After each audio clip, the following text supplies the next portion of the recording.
Hello नमस्कार दोस्तों, स्वागत है आप लोगों का मुख्य समाचारों की नई वीडियो में।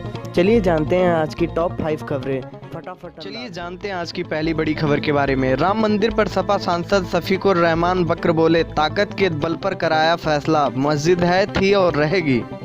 उत्तर प्रदेश के संभल से समाजवादी पार्टी के सांसद शफीकुर रहमान बकर ने अयोध्या के राम मंदिर के भूमि पूजन पर विवादित बयान दिया है। शफीकुर रहमान बकर ने गुरुवार को कहा कि बाबरी मस्जिद है, थी और रहेगी।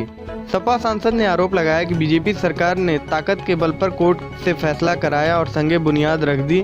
ये कानूनी इंसाफ नहीं बल्कि हमारे साथ बहुत बड़ी नाइंसाफी हुई है। उन्होंने कहा कि संगे बुनियाद रखना सेक्युलरिज्म और जमहूरियत का कत्ल करना है।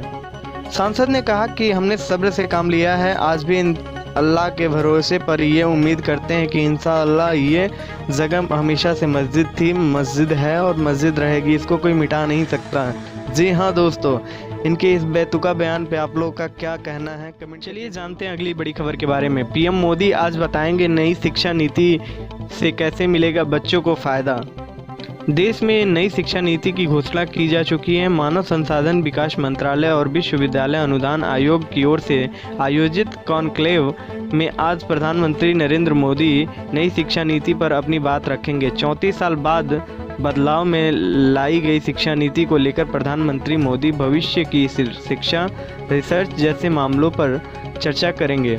कार्यक्रम की शुरुआत प्रधानमंत्री मोदी के भाषण के साथ होगा। इस खास मौके पर शिक्षा मंत्री रमेश पोखरियाल सहित राष्ट्रीय शिक्षा नीति का ड्राफ्ट तैयार करने वाली कमेटी के सभी सदस्य मौजूद रहेंगे। प्रधानमंत्री मोदी ने इस बारे में जानकारी देते हुए कहा, शुक्रवार 7 अगस्त को सुबह 11 बजे मैं राष्ट्रीय शिक्षा नीति के तहत उच्च शिक्षा में परिवर्तनकारी सुधार पर आयोजित कॉन्क्लेव को संबोधित करूंगा। यह सम्मेलन इस बात पर जोर देगा कि भारत में शिक्षा क्षेत्र में बदलाव से युवाओं को क्या लाभ। चलिए जानते हैं अगली बड़ी खबर के बारे में। सुशांत सिंह राजपूत सुसाइड केस के मामले में रिया चक्रवर्ती ने पहले की सीबीआई जांच की मांग, अब बोली यह इलीगल और फेडरलिज्म के खिलाफ है। सुशांत सिंह राजपूत केस की जांच अब सीबीआई के हाथों में है। सीबीआई ने सुशांत सिंह की गर्लफ्रेंड रिया चक्रवर्ती और उनके परिवार के कुछ दूसरे लोगों के खिलाफ आईपीसी की धारा 306, 341, 342, 420, 406 और 506 के तहत मामला दर्ज किया है। सीबीआई के मामला दर्ज करने के बाद रिया का बयान सामने आया। सुशांत के मौत के करीब 1 महीने बाद गृह मंत्रालय ने सीबीआई जांच कराने की अपील करने वाली रिया ने अब इसे इलीगल और फेडरलिज्म के खिलाफ बताया है। रिया चक्रवर्ती ने कहा कि सीबीआई को इस मामले से तब तक दूर रहना चाहिए जब तक कि सर्वोच्च न्यायालय अपना फैसला नहीं दे देता। सीबीआई ने बिहार सरकार के अनुरोध के बाद रिया चक्रवर्ती और 5 अन्य के खिलाफ मामला दर्ज कर लिया है। रिया चक्रवर्ती ने फिर कहा कि सुशांत सिंह राजपूत की मौत मुंबई में हुई तो केस की जांच मुंबई पुलिस को करनी चाहिए। उन्होंने कहा कि बिहार पुलिस ने मामले को ट्रांसफ़र कर दिया, मुंबई पुलिस के बजाय मामला सीबीआई के पास चला गया, जिसे इस केस को जाँच करने का कोई अधिकार नहीं है। हालांकि महाराष्ट्र सरकार ने अब तक इस मामले में सीबीआई जांच की मंजूरी नहीं दी है। राज्य सरकार की स्वीकृति के बिना एजेंसी किसी भी राज्य के लोगों से पूछताछ नहीं कर सकती है।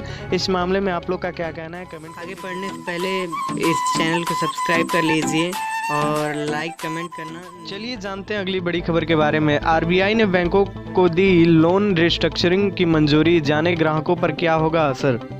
भारतीय रिजर्व बैंक आरबीआई ने गुरुवार को मॉनेटरी पॉलिसी में नीतिगत ब्याज दर रेपो में कोई बदलाव नहीं किया। रेपो रेट 4% पर, रिजर्व रेपो रेट 3.35% और एमसीएफ रेट 4.25% पर बनी रहेगी। हालांकि आरबीआई ने लोन मोरेटोरियम की अवधि नहीं बढ़ाई, लेकिन आरबीआई ने कोरोना वायरस से प्रभावित अर्थव्यवस्था को उबारने के प्रयास जारी रखते हुए कंपनियों और पर्सनल लोन के रिस्ट्रक्चरिंग की सुविधा की छूट दी।